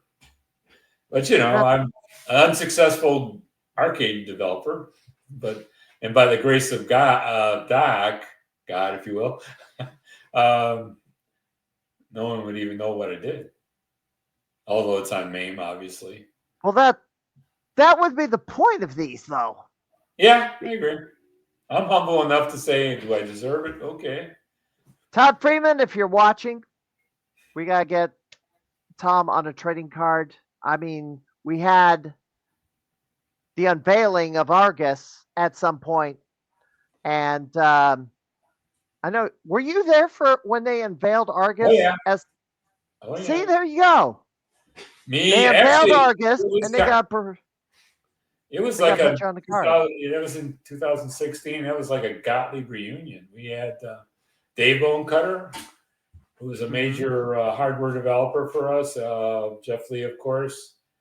We had Sam Russo was there, and then one of our secretaries. Her name was Pat Gabor. She was there. I have a photo of all of us together. If you want me to send it to you someday. That'd But be yeah, fine. I there would for have thrown it on the screen if you had it. huh? I would have put it up on the screen if you had it. Uh, well, keep talking. Maybe I can find it real quick. Okay. I guess I'd throw this question. Any past arcade stories that you've had during your career that you haven't mentioned yet that may be obscure or nobody knows about? Uh, well, as I famously said, I think in the bio that Jeff Lee said, again, me and Tim Scully were working on the two things about the blue box we were working on. We were working on the best blue box they had. Must have been worth must have cost $100,000 because it had an actual hard drive. It had a file cabinet side hard drive with an amazing amount of storage. It was 5 gig. Mm-hmm. And it was a big disc spinning, and it came with a lot of warnings. Don't smoke near it. Right. Which you would say is not a problem these days, but back in the 80s, anyone that smoked. So we had to put up no smoking signs near it because it would damage the hard drive. Right. The operating system did not have. It was really Intel threw together a really crappy operating system, sort of like DOS. And I'm trying to learn it. And Tim is developing a good deal of Reactor, and I hadn't developed anything yet. And so I'm playing with the commands, and one of the commands is the delete command. And I issued a delete ****, Oh no.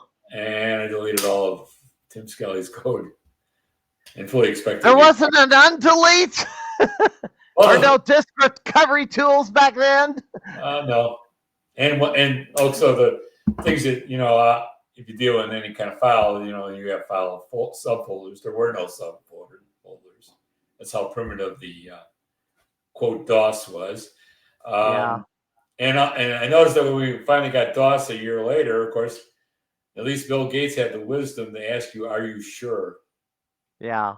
Delete everything. But yeah, poor Tim had to retype everything. I didn't get fired.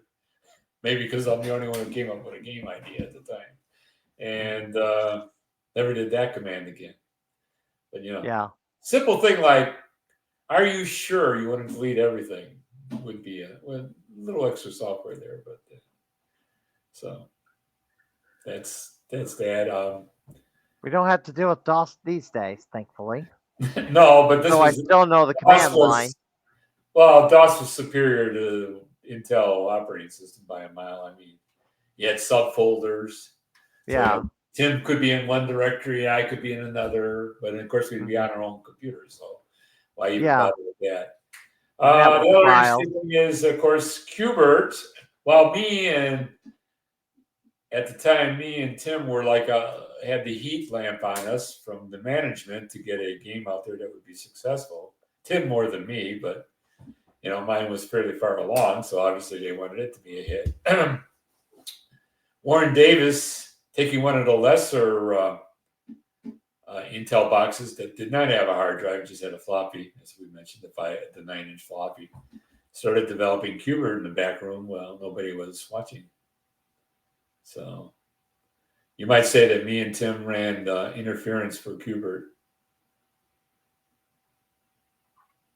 And Qbert became a franchise. It got featured at its cartoon series as part of Saturday Supercade. It got featured in Wreck-It Ralph movies and Pixels, and popped up in a few other places kind of as an Easter egg, I think. Yep. I mean, obviously,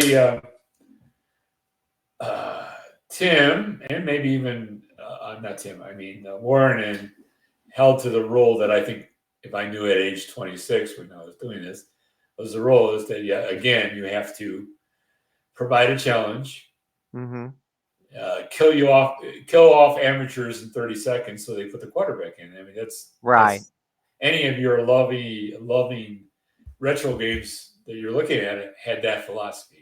Your Robotron, your Defender, your Centipede, your Pac-Man, all of them would, if you didn't follow what was going on, you'd get killed off in less than 30 seconds. And you'd have to get your quarter out again. Yeah. And that's how the money was made. And as I say, mine would have maybe worked better on a home unit where you're not paying for it, because it did provide an interesting challenge of how to save the people, much like the movie Superman. Like Although I don't think the levels went that fast. I mean, you have to kill all the enemies, and I don't think the enemies took all the innocent civilians in 30 seconds. I mean, you could clear the level in 30 seconds, but right. I know there's. Go ahead. It got harder. It got harder. We threw electric probes down on you, and we were electrocuting the humans. The blobs were eating the humans. The robots were throwing the humans up in the air. Yeah. So I mean, near the end, it's pretty frantic. Yeah. And I know that they kept asking me to dial up the frantic at the end, which we did. But again, any amateur could get a 2-3 minute play on a quarter, and that's just not profitable. So you couldn't get the license for Superman. I know it ended up in Taito's hands, and they released their own arcade game. Did you try for any? I mean, there was more than one superhero that had Superman-like powers. Did you look at any other superheroes, let's say from Marvel or maybe some of the independent comic book publishers to license, if not Superman? Well, there weren't too many. I was basing mine off of movies, so there wasn't too many movies. Yeah. Guess you could have done one about the Hulk. There was a Hulk TV show, but yes, I don't think Iron Man was ever. Spider-Man, yeah. Spider-Man. There was an arcade game for him. Arcade game, Spider-Man. Sega put out a Spider-Man game, and it was a beat 'em up. What else? Batman also was an arcade game of it. There's a couple of those. How does that play? It's another beat 'em up. Batman. Okay, yeah, it's a punching game. The Hulk as an arcade game, I don't believe there was ever one. There's a pinball machine. Hulk was just a playable fighter in one of the Capcom versus Marvel arcade game series. But no, there was a proposed Atari 2600 game based on the Incredible Hulk, and I don't think they've ever found a prototype of that. But Hulk doesn't fly, so you wouldn't. I mean, you could have maybe used, I don't know, Shazam or Captain Marvel, although Shazam has a similar color scheme to Argus. You just have to flip the red and the yellow. Again, the birth of Argus, what we called Video Man initially, came out of this meeting of saying, okay, you got an idea, and I'm trying to think. I don't want to just do a shoot 'em up game, and I thought of the last 15 minutes of Superman 2. Said, let's don't kill the hero. Let's kill the humans. Well, Superman's supposed to be superhuman and not easily killable unless you had kryptonite. Right. I don't think Argus had any kryptonite to deal with. I think that was proposed at one point. We should have, but again, without the license, how much do you want to be sued if you had a kryptonite kind of thing? I mean, even Superman doesn't shoot rockets, which no, he uses heat vision. Yeah, actually, in many ways, we're more like Iron Man if you think about it, right down to the suit. I mean, we got missiles, and we got a totally visored superhero. Although Iron Man did get featured in an arcade game, Captain America and the Avengers, as one of the 4 playable heroes. Yeah, this is a gift from Doc Mac. Hold on. Put this full screen here. Yeah, 3D printing to make a Argus for me. It's a little too big, but oh well. I'm the only one who cares. It's pixel art. Yeah, well, yeah, this is Jeff. Jeff was thinking of creating this to sell, but who wants an Argus? Mike does. I think he gave one to Mike. But yeah, his theory is that obviously this is the level of detail that he did. He did this with Kubert, Right. and again, it's a very boxy thing, but he's trying to represent exactly what he was dealing with when he was. I I will mean, Kubert. say, game cons, there's a lot of people who make pixel art with these perler beads. Yeah, I've done that for Argus too. Yeah. Yep. But yeah, I mean, when you think about it, Hubert is the thing. Always impressed me about Jeff is he had like 16 by 16 grids to draw. And yeah, I think he had any color he wanted, but Right. he managed to turn 16 by 16s as you look at the humans in Argus and obviously everything he did in Hubert into really neat things with shadings and that. I mean that was impressive. But again, when you blow it up, as we do here, it's just it looks boxy, but that's exactly to I think scale. that's the point. It just gives it charm. Yeah. Yeah, I mean, amazing. The really difficult thing, like we say, our software development was very primitive. He had an Apple II computer, and thank God that was color. But still, it was very boxy, and he was drawing the grid of anything, and then it had to be burnt into an EEPROM. So he really didn't know what it would look on the screen until it was burnt into an EEPROM. So he had to kind of do a trial and error, where you go draw it on the screen, download it into the EEPROM burner, burn the EEPROM, which takes like 5 to 10 minutes, plug it into the board and see what it looks like. Yeah. I mean, there's no instant interaction with what you're drawing. And he did an amazing. I mean, if you look at Argus, there's just so many amazing details he put in there, and it's inspiring because all I can do, like I'm playing with Unity, all I can do is play around with simple things. But when you got somebody who can turn it into something, it inspires you to make that something do something. Any future goals or projects you have going on? Well, let's see. We're looking into we did back in 17 or 18 this thing called Trasheroids. Trasheroids? Yeah, I could show it to you if you could tell me how to share the screen. Second. Put you on full solo layout there. All right, I am writing the screen. Let's see now. I go back to. All right, how do I go over here to present? You can click the button that says present or invite, and then you can share your screen off of there. And then once I get it, I can pull it up. I'll turn off my screen share so you can put yours up.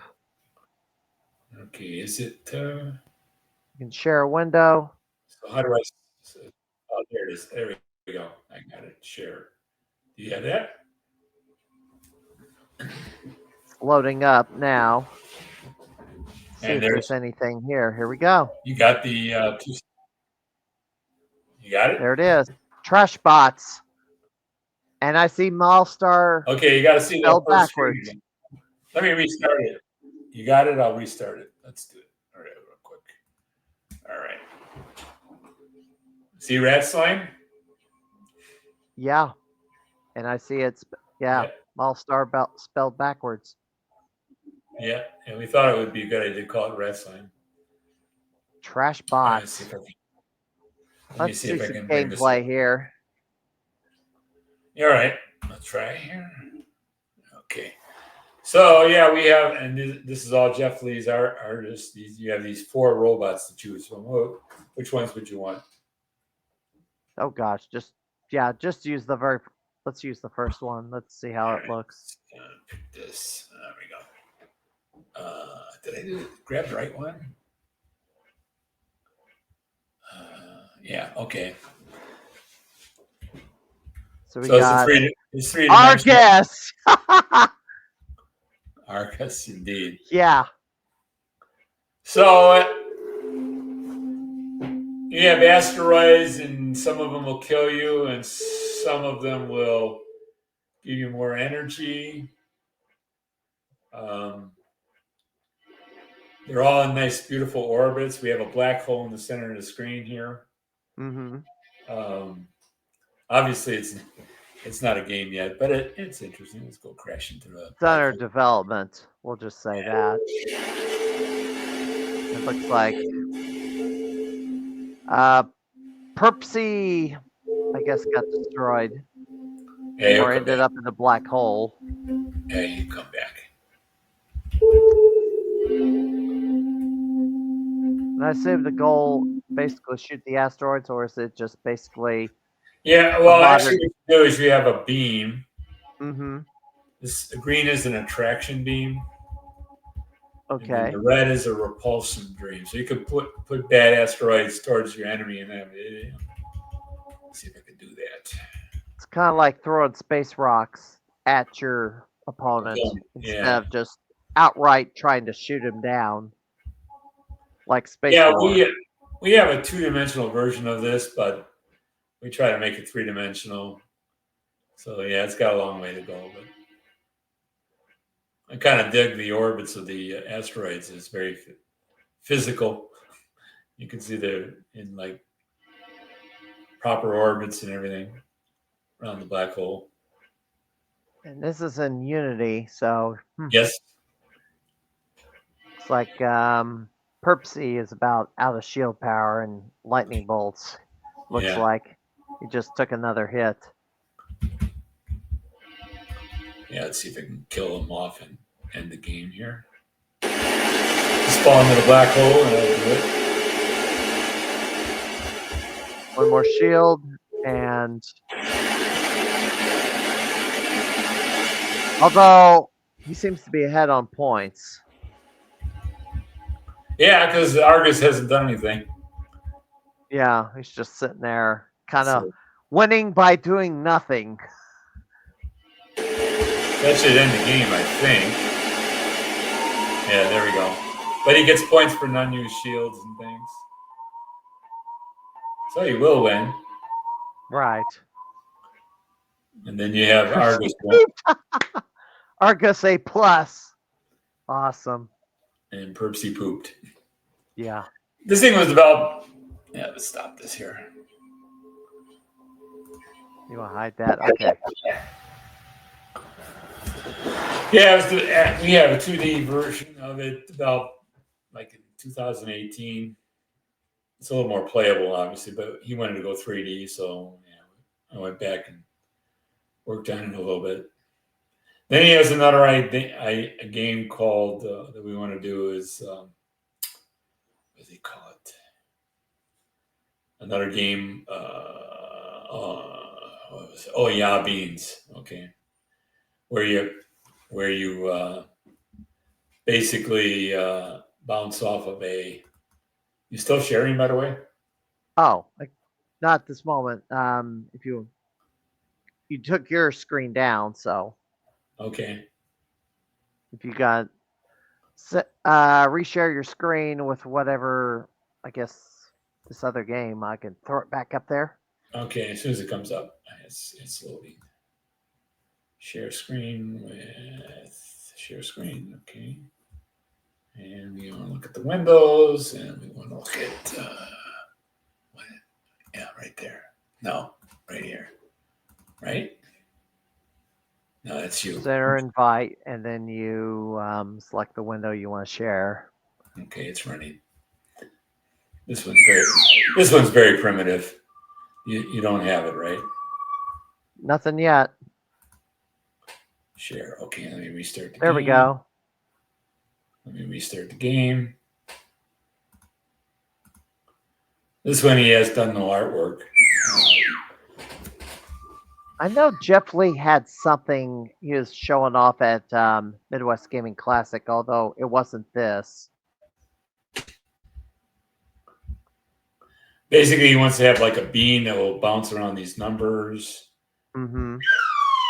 And of course, when it goes to 0, it comes down and you go through the hole.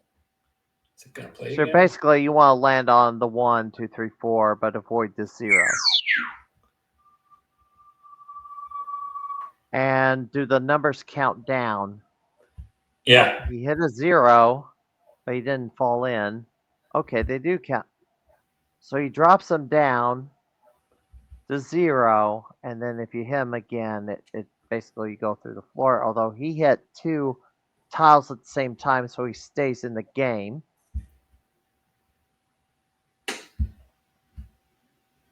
Just imagine.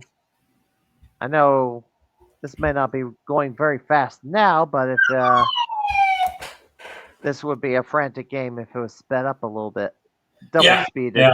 Yeah. It's got a million miles to go. Yeah.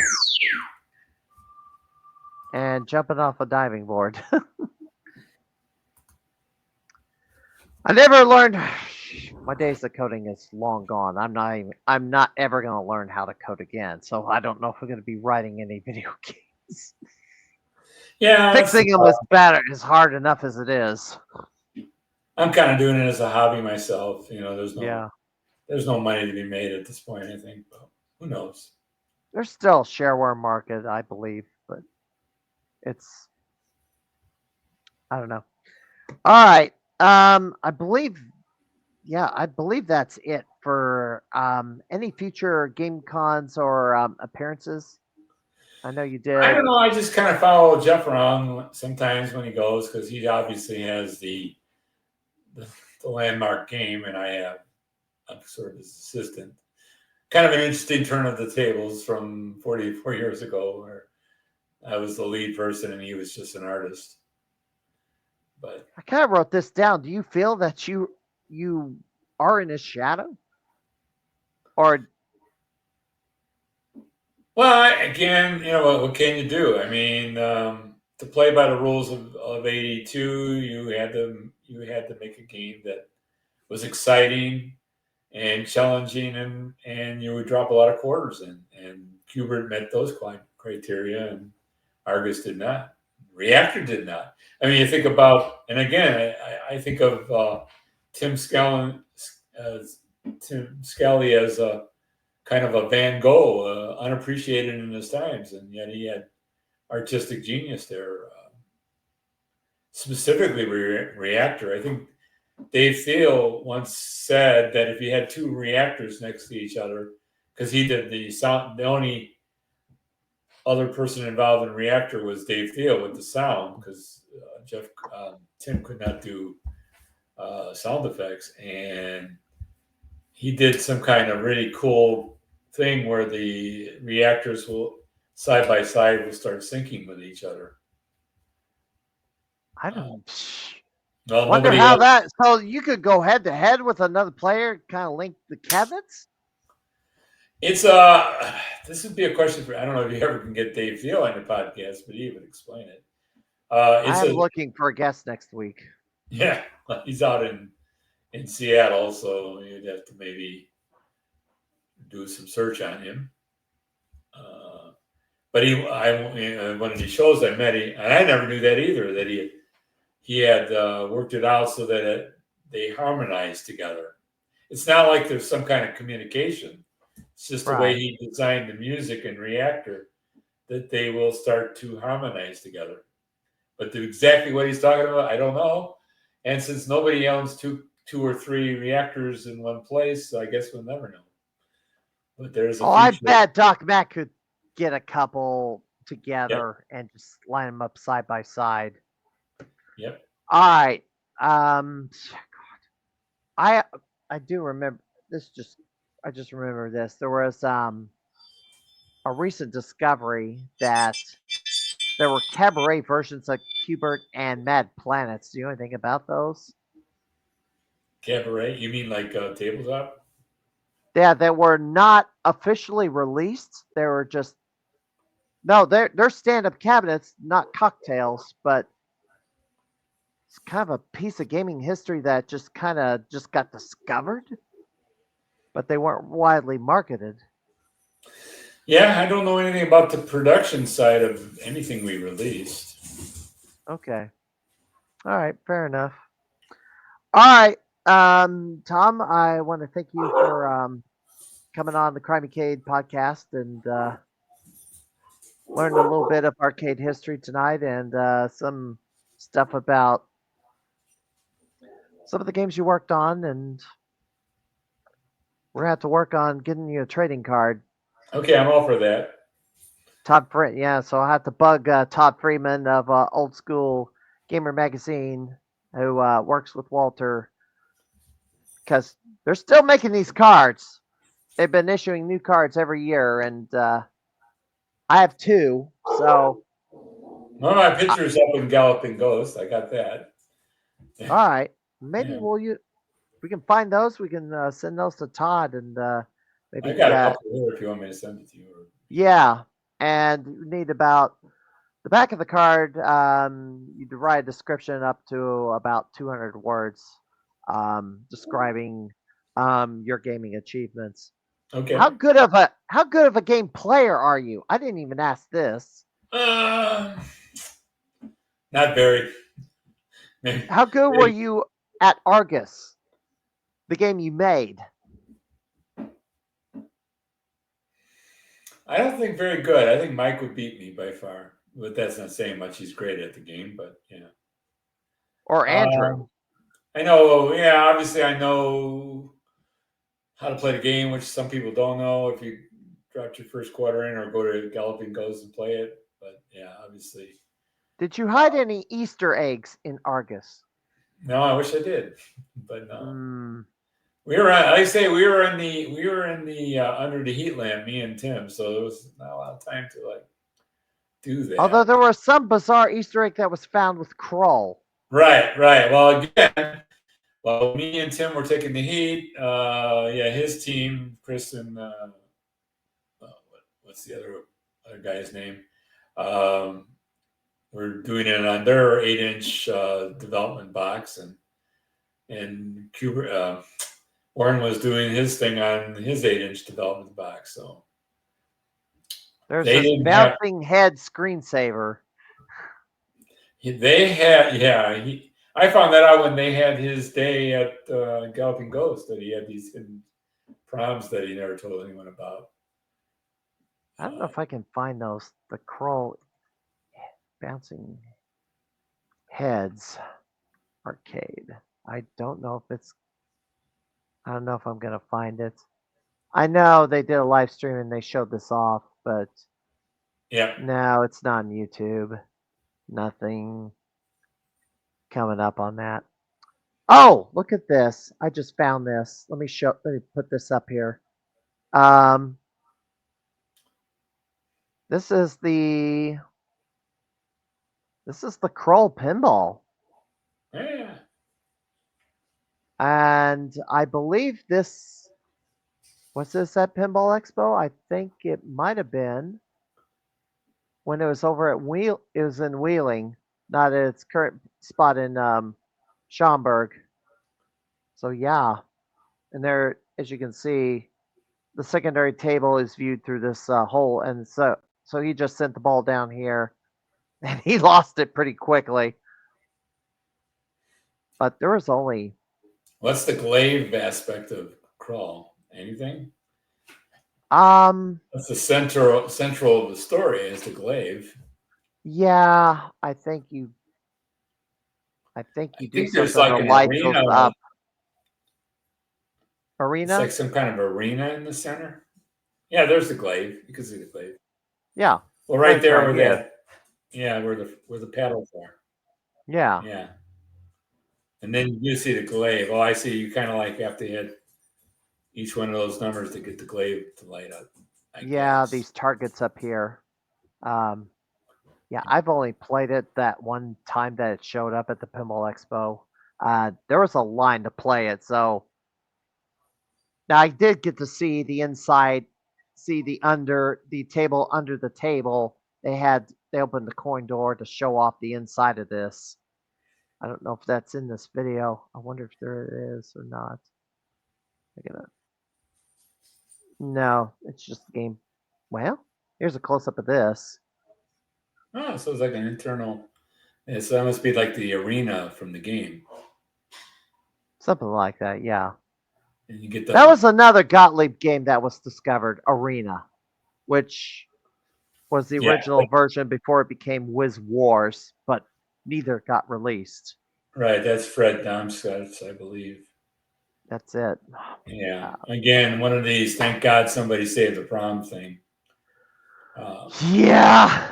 We're still looking. There's some games that are out there that prototypes have not been discovered as of yet.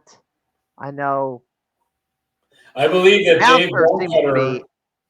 the hardware guy I talked about, Dave Bonecutter is the source for one of those Arena Wizards. He had a complete Gottlieb board in his storage. He lives out Yeah. in Las Vegas, and the heat didn't burn it, thank God. And he gave it to Doc, and sure enough, the proms were perfect, I guess. It took a while to get the sound to work on it because the sound didn't work for quite some time. And then one of the last recent times I did play it, I heard sound effects for the first time. So Yeah. they got some of the sound emulated. I don't know if all the sound got programmed in, but it was kind of Arena was kind of bare bones. That version at the time, which I can see why they put in more work on it and created Wiz Wars. I know it ended up in the T20 tournament because Yeah, as I say about the Gottlieb, both even the newer soundboard and the older soundboard, they were a separate development, a separate board. So for any of our main games, they've had to re-engineer the soundboard to match up with the game board hmm and whatever. And we send signals out a channel to the soundboard. Okay, play that sound. So right, obviously, when they virtual the system, they had to take that signal to match, so that the soundboard code would then trigger. And that's what always amazes me about those main things is how did they literally had to reinvent the hardware for you to play Argus. I mean, because that's, I mean, from my standpoint, that's what I know. I have to send. Well, I want this sound effect. I have to send it out to the sound cord. It's going to another computer. So for it to sync up, you have to have both computers running simultaneously in all right, in the virtual world. right. All right, Tom. I want to thank you for joining me here on the Crimeycade podcast and coming forward and volunteering to make an appearance. No Um, problem. I hope to maybe see you around the arcade soon. Okay, yeah. If you're in Galloping Ghost, I'll stop by. But Well, I'm one of the former gamers of the year, so I'm a frequent guest. okay, let me know when you're in the area. You're in southern central Illinois. Springfield. Oh, you're in Springfield. Okay. Yes. 200 miles to come up here. Okay. Yeah. Yeah. That 3.5 hour commute. Yeah. But I hope I was better than the politician you were thinking of interviewing. I don't want to do a political podcast. Okay. I don't want to do wrestling either, but wrestling kind of crossed over in the gaming world, so I don't know. Yeah. I'm gonna try to keep this gaming, or if I have to go off topic, I'll just create a separate thing. Yeah. But I have a I'm totally on topic. subscription. I'm totally on topic, but it was amusing. I was saying, okay, he struck again. Tom Malinowski from New Jersey is intercepting. Well, I had to bring it up. I mean, Yeah. But just yeah, as tell jokes and stuff. Yeah, I'm sure he's not very interesting, but you never know. No, I don't think he would, and I'd probably be in a knockdown, drag out debate with him. But Yeah, I think he's disappointed that he didn't get reelected. He Yeah. lost. He lost. He didn't retire. He lost. But yeah, it is what it is. So yeah, but he's a good front man for me, so that you can never find me. Which is good if if somebody's looking you up and you don't want them to find you. It's okay. Wow, he's a congressman from New Jersey. No. Well, if you don't want his emails. Well, I don't, but again, people don't realize you TOMMALIN is the congressman, and if you drop the second M, you got me. Have you met him? No, You have no, not not met the gentleman or talked to the guy from New Jersey. no, no. I gather Okay. he's a well. My name's Polish, and he's a recent Polish immigrant. Oh, okay. All right, fair enough. So, and I've been in this. I've been. My dad was a citizen, and my grandmother came from Poland. So, so All right.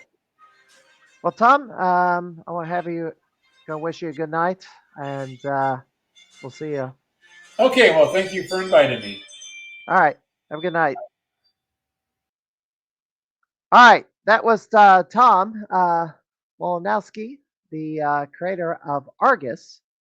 I will be rating the channel in a moment. I will need to share a couple more slides before I get out of here. Um, present. Yeah, stop sharing, present. Well, Arcade Wars is still going on, believe it or not. Um, and it will be going on for a bit longer because Arcade One Up in Australia recently reopened kind of on a smaller scale. Galloping Ghost Arcade did win Mario Bros, led by the new Gamer of the Year, Benjamin Falls. Benjamin Falls, I know you're in the chat. When are you going to do my podcast? I need a guest next week. How about you? Why don't you come on? You need your time in front of the cameras and tell your story about your gaming exploits. I think a lot of people would like to hear that. So, give me respond to my email and let me know if you would do my podcast. Anyway, the new game of the month for September will be Giga Wing. And so far, only one score has been submitted, and that's by the Garcade. As I mentioned earlier, you go back. Well, it's going to go forward. I will be going to the Kansas City Retro Game Con, and I got to start packing for that tonight because I'm getting off work early and then hightailing it out to Kansas City. So, another road trip, and I certainly needed a new car because I don't need it breaking down far away from home. That would be a disaster. And the following month, October, the Pinball Expo 2025, the 41st.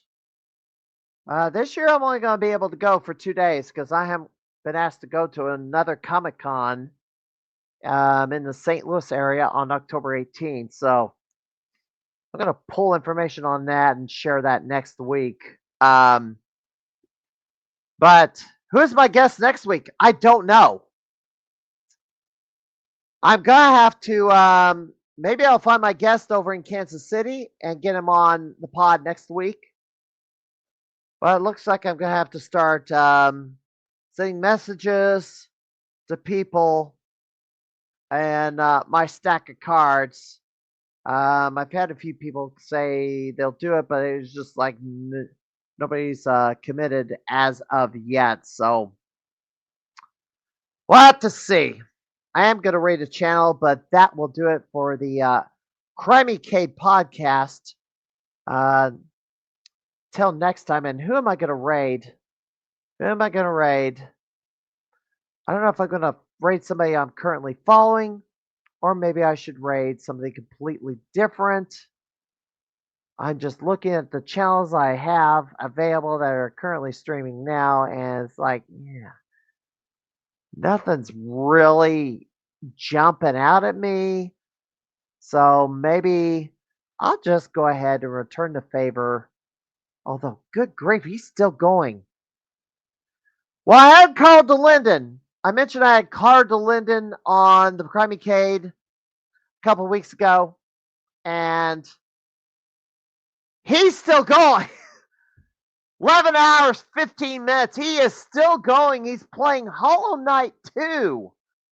Or at least one of his colleagues is. So I'm gonna go ahead and rate that channel. And until next time, I'm the Mad Conservative Crime Fighter, and I hope to see you around the arcade soon. And have a good night, everybody.